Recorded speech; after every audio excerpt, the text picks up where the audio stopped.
ऊन असो वा पाऊस न थकता अनवाणी चालतो, तोच खरा वारकरी जो विठूनामात दंग असतो. Our Fravashi Town Academy students are extremely elated for the Dindi celebration. याला इव्हेंट म्हणता येणार नाही. आपल्या ह्या भारताची, आपल्या महाराष्ट्राची ही परंपरा जपण्याचं काम शाळेने केलं आणि या नाशिक शहराचा एक लोकप्रतिनिधी म्हणून आम्हाला अभिमान आहे. आणि आपल्या मुलांना, आपल्या पालकांनी, आपल्या शिक्षकांनी ज्या वेशभूषेत या ठिकाणी पाठवलं आणि अतिशय निसर्गरम्य वातावरणात, आणि देवाने सुद्धा ह्या बालगोपाळांवरती पावसाच्या रूपाने आशीर्वाद दिले. आपल्याकडे ज्ञानदेवे रचिला पाया तुका झालासे कळस असं म्हणतात. खरं तर दिंडीमध्ये वारकरी जेव्हा ज्ञानबा तुकाराम, ज्ञानोबा तुकाराम म्हणतात, आत्ताच्या नव्या पिढीला ज्ञानोबा आणि तुकाराम ही दोन नावं एकत्र कशी घेतली जातात. ज्ञानोबा 12व्या शतकातले, तुकाराम 16व्या शतकातले. 350-400 वर्षाचं अंतर दोन व्यक्तीमध्ये असताना ही दोन नावं जोडून कशी घेतली जातात, याचं मर्म काय हे समजायला पाहिजे. समाजाला अध्यात्म उन्नतीकडे नेणं हे जे संतांनी कार्य केलं त्याचा परिपाक म्हणून दिंडी आहे, आषाढी एकादशी आहे. या संस्कृतीच्या अधिक जवळ जाण्यासाठी जे जे उपक्रम आहेत त्या सगळ्या उपक्रमामध्ये आजचा दिंडीचा उपक्रम मला अधिक महत्त्वाचा वाटतो.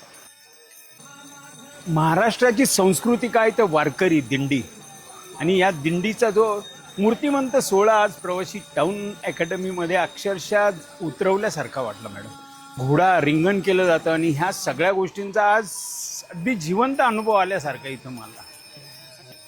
ही संस्कृती जतन करणं सरांच्या माध्यमातून इथे प्रत्येकाने पाऊस या गोष्टीचा विचार न करता असं समजा का माऊलीने पाऊसच पाठवला आहे नाशिकमध्ये. खरं तर आज इथे मला सांगायला आनंद होईल का इथे प्रत्येक उपस्थिताला वाटत होतं की साक्षात पंढरपूरमध्ये आपण आज आहोत. मला असं वाटतं की विठ्ठल आणि रखुमाई हे अतिशय भक्तिभावाने प्रसन्न होऊन प्रवासी परिवारावर कायमस्वरूपी आपला आशीर्वाद इथे ठेवतील. रतन सर आणि शर्वरी मॅडम यांचं मी अतिशय मनापासून अभिनंदन करतो का कुठलाही धर्म असो, सर्व धर्म समभाव या नात्याने प्रत्येक सण, प्रत्येक उत्सव प्रवासी परिवारातर्फे, प्रवासी टाऊन असेल, प्रवासी अकॅडमी असेल, प्रवासी इंटरनॅशनल अकॅडमी असेल, सर्वीकडे त्याच उत्साहाने आणि त्याच भक्तिभावाने साजरा केला जातो. जवळजवळ 1300-1400 मुलं एका वेळेला इतके शिस्तबद्ध तुम्ही ग्राउंडवरती बघितलंच असेल. त्याच्यामुळे मला वाटतं की आपण सगळे फॉर्च्युनेट आहोत की आपल्याला हे सगळं बघायला मिळतंय, अनुभवायला मिळतंय. सगळे ग्रँडपेरेंट्स होते इथे, त्यांचा ग्रँडपेरेंट्स क्लबला पण इन्व्हाइट केलं होतं आणि त्यांनीसुद्धा हा जो आपला उपक्रम आहे इतकं पवित्र वातावरण त्यांना पण अनुभवायला मिळालं. त्याच्यामुळे मला वाटतं हा असा दुग्ध शर्करा योग होता आमच्यासाठी. प्रवासी टाऊन अकॅडमीच्या या सुंदर वातावरणात आणि सुंदर कॅम्पसमध्ये गेल्या 19 वर्षांपासून ही जी वारकरी संप्रदायाची सुंदर परंपरा एक चालू आहे, जिथे आमचे सगळे विद्यार्थी सगळेजणं ग्राउंडवर येऊन इतक्या छान पद्धतीने दिंडीचा अनुभव घेतात, प्रात्यक्षिके करतात. रिंगण असो, घोडा असो, सगळं अगदी पंढरपुरात आल्यासारखाच जो अनुभव येतो.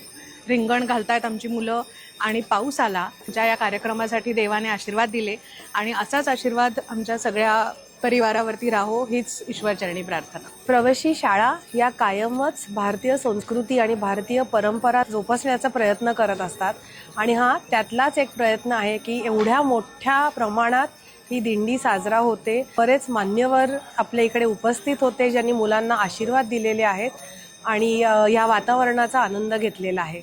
थँक्यू.